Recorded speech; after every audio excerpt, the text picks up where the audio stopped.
waxaa maanta si toosa xilalkii ula kala wareegay mas'uuliyiinta maxkamadda gobolka Sanaag degmada Ceergaabo iyo Rafcaanka kadib markii dhawaan maxkamadda sare soo magacawday mas'uuliyiin cusub munaasabadan xil wareejinta oo lagu qabtay barxadda weyn ee maxkamadda gobolka Sanaag ayaa waxa ka soo qayb galay barasaabka gobolka Sanaag maayirka degmada Ceergaabo isuduwayaal xildhibaano iyo salaadiin boqorro iyo marti sharaf kale oo badan waxaana ugu horeyn halkaasi ka hadlay gudoomiyayaashii hore ee maxkamadda gobolka Rafcaanka iyo degmada Ceergaabo oo si rasmi ah halkaasi xilalkii ugu wareejiyay gudoomiyayaasha cusub waxa iyana halkaasi hadalka isaga kala dambeeyay gudoomiyayaasha cusub ee xilalkan lagu kala wareejiyay mahadnaqaya hadaladoodii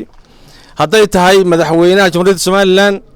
oo si wanaagsan maanta u magacaabay gudoomiyaha maxkamadda sare aad iyo aad ba maxaan idhaahdaa aynu u fahansanay wax qabadkiisa iminka cusub gudoomiyaashan cusubna ee la magacaabay inkana insha Allah iyagana waxaan rajaynaynaa inay wax qabad wanaagsan u horseedaan gobolka waayo hadii ninka gorsooraa ee kiiska loo dhiibo hadii uu yiraahdo lacag kaama rabo guriga igu kaalay igu iman maysid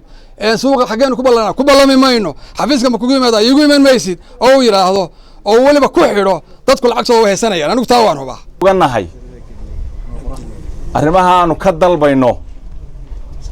inay oofiyaan cadaaladdu haddaanay idinka iman heli maysaan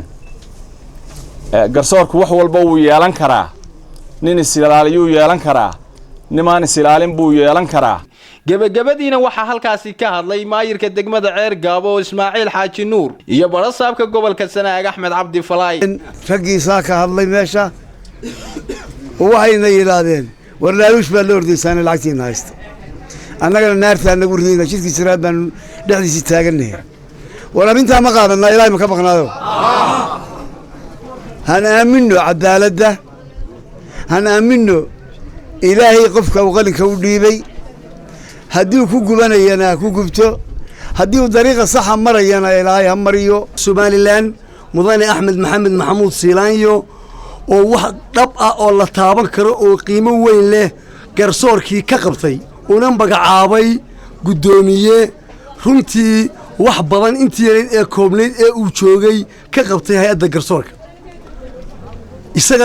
Abdiraxmaan Axmed Ilsar telefishinka caalamiga Star TV magaalada Ceergaabo